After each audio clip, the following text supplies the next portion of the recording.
حضرت سلیمان علیه السلام از جمله پیغمبران بودند که غیر از لهجه انسانی لهجه پرنده ها و حیوانات را خدا به او تعلیم داده بود. سگ چی میگوید او میدانست، عکاسش گاو و عصر میکنه چی میگوید او میدانست، مرغم خدا این قرآن رو برای ما میگوید. این افسانه نیست که این کار کنه کافر میشه. حضرت سلیمان زبان مرغا را میدانست، زبان حیوان ها را میدانست. یک شخص رنگی اسمت الله ما باره آدمی مهنتی خوب بود، کارگر بود، پیش حضرت سلیمان را گفت پیغمبر خدا من شاگرد شما شوم و من همین زبان پرنده ها و سگا را یاد ته، حیوانا را یاد ته، دعا کنی من همین را یاد گیرم. گاو چی میگه؟ خوب سگ چی میگه؟ من یاد گیرم آخی. حضرت خندید گفتن این برای چی؟ تو چی در کارت گفتن آخی؟ چی ضرورت داره اونها رو یاد؟ اگر ضرورت میداد خداوند خودش تعلیم میداد، بیامون دردی سر برای خود ایجاد نکرد. نه حضرت اگر همین من یاد ته، من بسیار بخوام یاد گیرم. حضرت به شرط یاد میتیم که هیچ کس قائل نمیشی. اگر به کسی گفتی دام که همون لازم میموری. نه حضرت گو هیچ کده گم نمیزنم، شما من یاد ته من به هیچ کس نمیگم. این کاری میگن تفسیر روح البیان دارم. خوب حضرت میگه هر روز دو روز آمد رفت یادش داده خوب این مرغ چی هست، گرده چی سب چی هست، همشه گفت جان داشت داد یاد گرفت. این آدم میگه در خانهش یک برزگاه داشته، یک خر اولاغ، یک خر، یک سگ داشت، یک خروس 10 تا ماتیان هم داشت. آدم کم بغل میانه سال بود. هر سحر جفت میرفت و بیگاهی میآمد، باز برزگاهش خرش علف میکرد. از جفت گشته آمد، برزگاه و بست و خرش جلاش گرفت و پشت علف پرتو. آن خرده هم برزگاه داد. این خر برزگاه و نگاه که اگه جوره گو برزگاه بیا همه علفات نخور، پیش من تیله که بفوت من خورم. امشب که تو علف نخورده هم صاحب ما میگه که این کسال شده برزگاه ما امروز خیلی پگه دم گیره جفت نبریم شب. من پگه حقی خومه تو رو میتیم هر کشی باید خور. و دیگر خیر و گاو صحبت کنم میگم. این کس پیشتره نه امروز میدانه که حضرت سلیمان خندید، بلند خنده کرد. سادگی گاو و داناگی خرده. این کمپرش گاو جوشی داشت. و گفت چی میخندی؟ خیلی چی میگه که خندم آمده همین علفوری گاو خنده. خیلی شبه چی نگفت؟ پگاهی برزگاه جفت نبود. اون در اینجا با رفت بیگاه آمد با علف تاییده. برزگاه خره گفت که جوره کن و وعدت وفات کن. اینش حقی من اخری گشنگی 2 روز دراز مردم. اگه علفت من تیگو من خونم آخی خرد وفا کن. که خرم میگن ساده دیگه یا خر دانا میشافی. خر گفت که برزگاه ساده گفت من شب تو علف نخوردی. یه روز خوجی من سوار شد پیش قصاب را. قصاب گفت که همین من برزگاه فرده دارم و همه کسال شده بیا پگر را و بینش یکی خراب نشوه، کشش خراب نشده. بنابراین این شب هم نخور علفات من ته 2 روز میشه گو خراب میشه. اشکمود میچسبه فقط قصاب بیای بینه خرابه نمیکشد گو همین که مردن خلاص میشی. ای با من فقط دیگه 2 روز حق میتیمتن. که با صاحبش خندید، بلند خندید، قهقه کرد. کمپرش گفت که تو بدبخت یگان بالا داری، یگان فکر داری، در یادت میبیام میخندی، یگان عاشق داری، گفت یگان زنی بجایی داری. این زن مردم همین زنی دیم بسا میترسن. همه هر دو شدن جنجال. زنه گفت که تو اگر نگویی برای چی نمیخندی، برای چی میخندی نگویی مگو من کتی تو زندگی نمیکنم. خیلی شب تا روز گرگر خود شنمونش خاروی سحری چای کن گفت چایش هم نکرد. همه غرغر آخی گفت ای زنک من به تو این سیر گویم میمورم. کاری من چی میموری؟ میگویی نباشه من کتی تو زندگی نمیکنم. بعضی زن احمقیش میگم از این. بعضی زنها رو یک رویشان از دست حکایی میکنن. آخر مجبور شد که خیلی یک کاغذ و یک قلم بیار من وصیتامو نویسم و با میگم تو مایلش که من مردم دارم. زنه گفت کار من نیست میموری. میگی بجان خلا. دستخوان پیش یه بریده قاق آوردن نون قوم میخوره همه دخانه دان زنک جنجال کنه نون میخوره دان نمیخوره پیش یه بریده نون آورد کاغذ دفتر کاوی رفت قلم کاوی صد در پایان کراوات شکگی بودم خیلی و پیش صد دم نون پرتو قرل شد اگه گوز میمرون شرفای نون کنی من گو هم صد خورد پیش صد در پرتو نون صد نو بینی پاش گرفته بودی خروز نمید آمد نونش کدی نون گرفت برا صد فیروز گه ای گوجورا کجا میبینی حقی من آخی خودی من داده خلاص گفت که ای برادر غر نکن گفت آتی یاد مکتب کن خودی این وصیت چه نویسی سر گفت یعنی کاغذ دفتر میبره کاغذ قلم بعد این نوشتن البته این میماره گفت حضرت سلیمان گفتی گیشن این که مور سرتخته میکنه یعنی قومای ما بعضی سرتخته میکنن گفت در اسلام ممکن نباشه سرتخته میکنن گفت رودویش کم بود استخوان هم قیمه خودی که دیگه سیر میکنیم بود اما ما رو میبرن گفت قدی مرغا در چیز محکم میکنن چدای آقل در تا جنازه گذاشتی گوش کدی میمرن گفت من خرم کتی عروسان و سا گفت که چون میمره گفت خوجه ایمان و خروز گفت که چه خبر داری این زنش مجبور داره که همین سیری خنده تا گو اگر نگویی من برآمده میرم این بیچاره میگه گویا اگر حضرت سلیمان گفت میمری باید مرا نیم زیق شده بنابر نمیبینی سرش عشه و سکوت نه سر بالا میکنه نه چی بخ کروس گفت که الان همه خیل مرد گو مردنش خوبه همین مردی که همین زنش ترس و زنش در بالاش خوجه این باش گو مردنش خوبه نمیبینی گو من 10 تا زن دارم 10 مرتیان داشته باید همین یا دانه یا اون کود کود میکنه همش پیشم میبیان سراشون خم فارم میتیمشون نه فارم با خودم میخورم میگم تاش بیادی که دسترش به همین نول میزنم زمین تو پاک میشه گو یک تاش غیرت نمیکنه به من نگاه کنه این خوجه اینی ما گوهم یک کم زن داره اما زنش اینقدر بالا ده گرفتارش کرده آخی نمیشه که یک همچین گیره 3-4 تا زنش ترسه دیگه نمیپرسه خروز گفتی نه این آزبان مرغ میدان است که یا که باهوش دستر زولای راست میگفتم این آخی قدی کمبل برای این باخت میکشونه همین نه کاغذ قلم گرفته زنک آمد که خیلی با خمچینی گرفت همه قزانه گذار که زنک بیچاره پشتا هم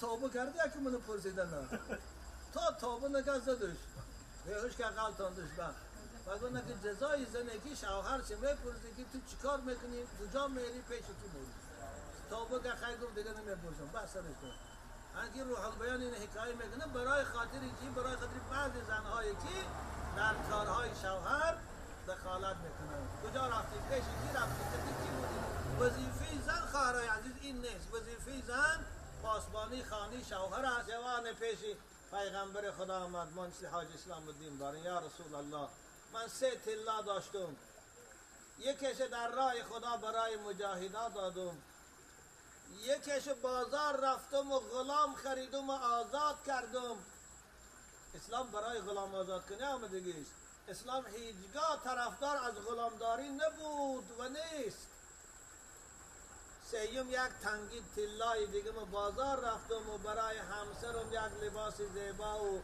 یک رویمال و یک خوشبویی خریدم خوب شما پیغمبر خدا گویه همین 3 طلای من کدامش ثوابش بسیارتر است حضرت فرمودن همون طلایی که برای همسرت لباسی خریدی برای همسرت خوشبویی خریدی در پیشگاه خدا بزرگتر است از جهت ثواب از او 2 تنگی که برای جهاد و برای دیگر صرف کردی ببینه برای همسر شما وقتی که بیگاهی از کار باز میگرده خصوصا نوجوانا از راه رسته های گل فروشی است 1 سوم یا 2 سوم یا 3 سامانی ده یک گل بگیره یک دانه گل یا یک دسته گل بیاره نزدیک کلین از در که در آمده دستی کلین تیگو عروس زیبا همیشه چون گل خوشبو و تر و تازه و زیبا باشی والله این یک دنیا محبت شما رو با همسرتان ظاهر میکنه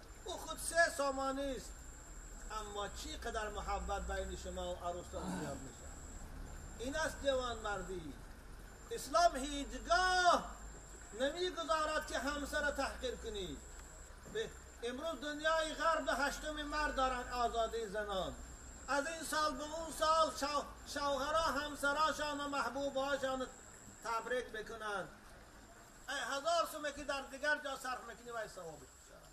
بنابر بچه های خوش رو در زندگی همسراتان دوست داره، در زندگی خوش اخلاق باشه. والله شما خوش اخلاق و با معامله باشه که لینا هم در نوبت خود شما رو دوست میدارن، شما رو احترام میکنن، شما رو وفاداری میکنن، خدمت شما رو به جا میبرن، خانه و تان و مال و ملکتان رو پاسبانی میکنن.